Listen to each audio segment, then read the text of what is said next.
Good evening, dear learners. This is your educator Rashi Poddar for UGC NET Paper 2 English. Today's session is based on an important writer, Virginia Woolf.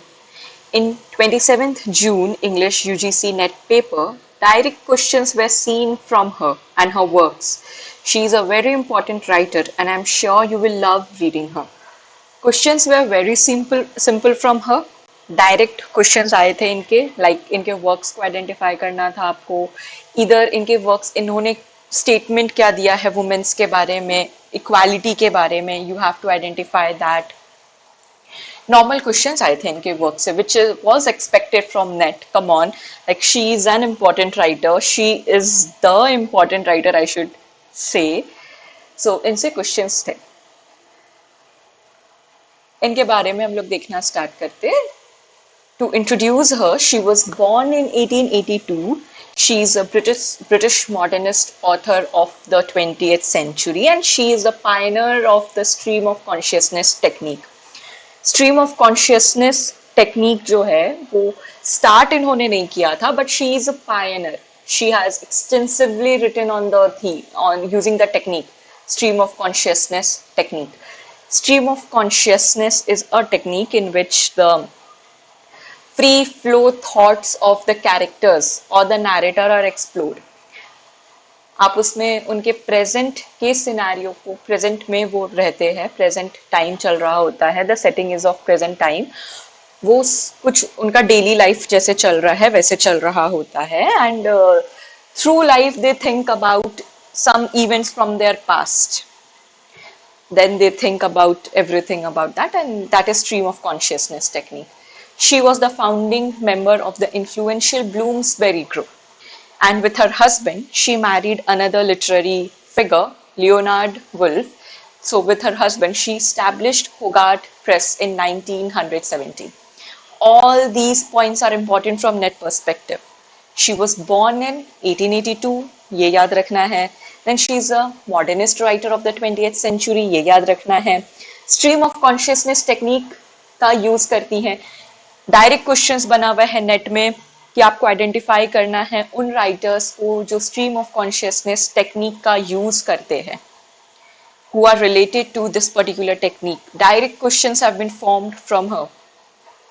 Now Bloomsberry group की founding member है. Apart from that Bloomsberry group में who are the other members including her? That is an important question और इसके ऊपर भी काफी PYQs देखे गए हैं.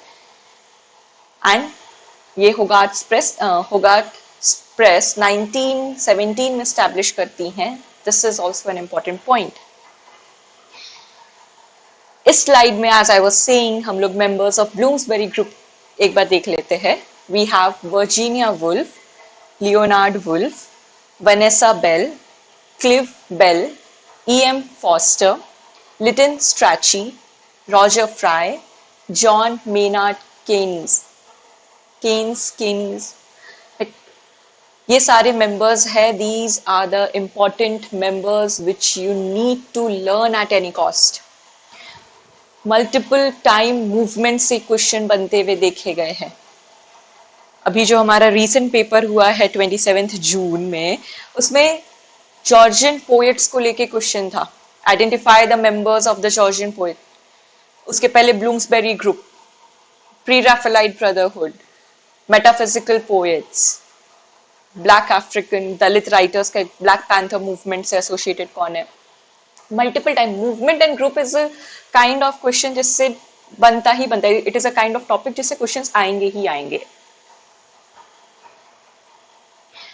Now let's move forward. We will see some important works of her which you all need to complete in depth. The first text of her is Mrs. Dalloway, 1925. Second चीज I have been repeatedly saying in all my videos, किसी भी writers के works पढ़ोगे हमेशा chronology में पढ़ना है, हमेशा क्रोनोलॉजी में उनके वर्क्स को पढ़ना है. This is not her first novel, don't worry, लेकिन इनका क्रोनोलॉजी लिस्ट आपको बनाना है. And you need to learn, you need to study that. You don't need to sit and learn. There is no way to learn a chronology. No one can do that. But you can study it in chronology.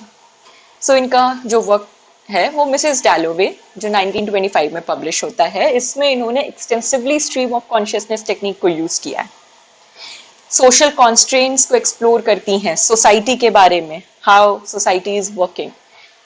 Feminism का theme आपको इसमें देखने को मिलेगा, because जो हमारी character है Mrs डैलोवे, Clarissa डैलोवे, how she is facing the patriarchy of the society, how she is dealing with the attitude of her husband, how she has been shown in a parallel character of hers, a lady which is politically involved in many things, and she is the one who stays at home, goes to buy flowers for the parties, just host the party for her husband. That kind of a character she is. ये उसके बारे में बात करता है. It talks about post war and inter war period. क्योंकि हमारा story stream of consciousness के टेक्निक में लिखा है, तो ये आपको ट्रैवल कराएगा पास्ट एंड प्रेजेंट के बीच में. The present is post war, and जब ये पास्ट में आपको ट्रैवल कराएगा, that is talking about inter war period.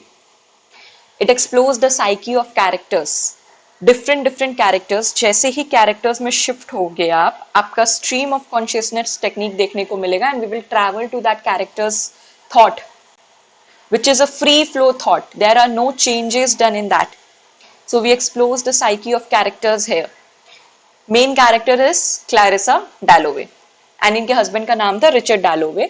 Clarissa Dalloway जो हमारा ये story है, it is about a single day in the life of Clarissa.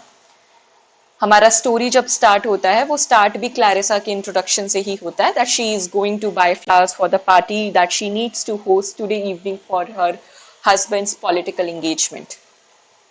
वैसे ही start होता है, and she is thinking, जैसे ही she opens the windows of, she opens the door of her house, a warm breeze, a warm light she feels of the sun, and उसको अपने childhood का याद आता है, childhood state जहाँ वो बड़ी हुई है वहाँ का याद आता है. That is the stream of consciousness technique. फिर उसको अपने past love life के बारे में याद आता है, and she decides कि what if, she thinks कि what if I have taken decisions the other way, क्या मेरी life कैसी होती नहीं होती. वैसे ही different characters का हमें यहाँ पे देखने को मिलता है. इसमें दो characters हमारे main protagonist है. Septimus Warren Smith is a war veteran. He is someone who has returned from a war. वो shell shock का थीम उनके थ्रू हमें देखने को मिलता है इस टेक्स्ट में. And there is another Clarissa Dalloway. You need to read this work, you need to read this novel. It is very important novel from net perspective. काफी पीजी सिलेबस में भी ये मेंशन्ड है. The next work is To the Lighthouse, 1927. It is also written in stream of consciousness technique. It has theme of time. It explores the theme of time, and it has a perception of reality changed. You need to read this work as well. Mrs. Dalloway को तो you need to read through text, I would suggest. It is a great story. You love reading that story. To the Lighthouse, you can cover a short plot from any video. तो आप यहाँ से इसको cover कर सकते हो, क्योंकि past में, recent past में, like previous cycles में देखा गया है कि ये सबसे statement based questions बन रहे हैं आपके. Orlando, a biography. It explores gender fluidity, it blends various historical periods, and it celebrates identity and transformation. ये टेक्स्ट का भी आपको एक बेसिक समरी पता होना चाहिए. Apart from that, we have another work of her, The Waves, which was published in 1931. It has an experimental structure. It focuses on inner thoughts of characters, which is a characteristic of stream of consciousness, and it explores the themes of consciousness and time. इनके कुछ और famous works है जो chronology में यहाँ पे आपको दिए हुए हैं, लाइक द वॉइस आउट, 1915 का इनका वर्क है ये. Earlier it was title as Melimbrosia, but publication के टाइम पे she change the title the voice out. Night and day 1919, the common reader 1925. You need to read this work, the voice out. एक basic summary इसका पता होना चाहिए आपको. Apart from that, इनका बहुत फेमस वर्क है a room of one soul. ये फेमिनिस्ट पर्सपेक्टिव से लिखा हुआ वर्क है, 1929 का इनका. She tells that for a woman to grow she needs a room of her own and at least $500 to spend her expenditures. 500 rupees तो चाहिए ही चाहिए एट एनी कॉस्ट इंडिपेंडेंट बनने के लिए. This is what she says. She was she was very lucky in that case. इनको इनकी aunt का fortune मिलता है. She tells the whole story. ये अपना विजिट के बारे में बताती है वाइल शी वॉज देयर. ये अपने थॉट्स को एक फिश से कंपेयर करती हैं, स्ट्रीम से कंपेयर करती हैं. How a women thought gets interrupted by men all the time. Library visit करती है तो वहां पे इनको नॉट अ सिंगल बुक दिखाई देता है जो कि वुमेन ने लिखा हो. ये सारी चीजों के बारे में बात करती है. It's an essay. You need to read this work, the most important work. The years 1937 का इनका वर्क है. Jacob's room 1922, between the acts 1941. इनका एक और ऐसे है, a sketch of the past 1939, which discloses in which she discloses about her sexual abuse. There is another essay, Mr. Bennett and Mrs. Brown 1924. A letter to a young poet 1932. She has written single drama named Freshwater, which is based on her aunt Julia Margaret Cameron. And there is another important essay of her, that is Three Guineas 1938. ये जो red pen से mark किए हुए दो works है, the voice out and a room of one's own. You need to read this. And apart from that जो ऊपर works mention थे, like the waves, Mrs Dalloway, ये वर्क्स को आपको पढ़ना है. Now let us discuss the key themes that we see in her work. War का theme इनके वर्क्स में काफी देखने को मिलता है. She talks about the period of war. Post war period के बारे में भी बात करती है, शेल शॉक के बारे में भी बात करती है. These three are the dominant themes in her text Mrs Dalloway. Witchcraft के बारे में भी ये अपने टेक्स्ट में बात करती हैं. She also talks about the role of social class in contemporary modern British society. इनकी सेटिंग्स भी है वो थोड़े कॉम्पैक्ट सेटिंग्स होते हैं, which tells about the social life of people, which tells about the social relation of people, जिसमें ये class system explore करती हैं. And she writes from a feminist perspective. She supports the feminist perspective. I hope every point is clear to you. I hope this writer is clear to you. This writer is important. कोई भी writer को बहुत depth में जाके नहीं पढ़ना है. बस उनके बारे में सर्टेन थिंग्स है जो आपको याद रखना है, which you can cover from these videos. वो यहां से हो जाएंगे. Just remember to read the works that I am telling you to read. You need to do that thing on your part for now. You can go through different videos, read about it, make a small notes about it. Keywords पे छोटे notes बना लो, characters के notes बना लो इनके किसी text के, because they can be asked. Characters पूछे जा सकते हैं. That's it.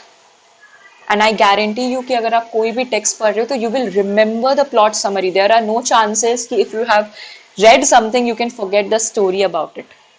That is not possible. आपका उसका रिविजन भी तो हो रहा है ना, because you are seeing that thing, that particular topic in various PYQ sessions of yours. आप जब क्वेश्चंस प्रैक्टिस करते हो, you will see that you will come through that questions in various sessions. तो वो रिवाइज हो रहा है आपका. It is getting refreshed in your mind every time you are seeing a question related to it. So don't just give all your time to this particular topic. बस ये videos जो होते हैं, ये शॉर्ट वीडियोस होते हैं writers के ऊपर, जिसमें आपको की पॉइंट्स, की वर्क्स बताए जाते हैं. Pay attention to that.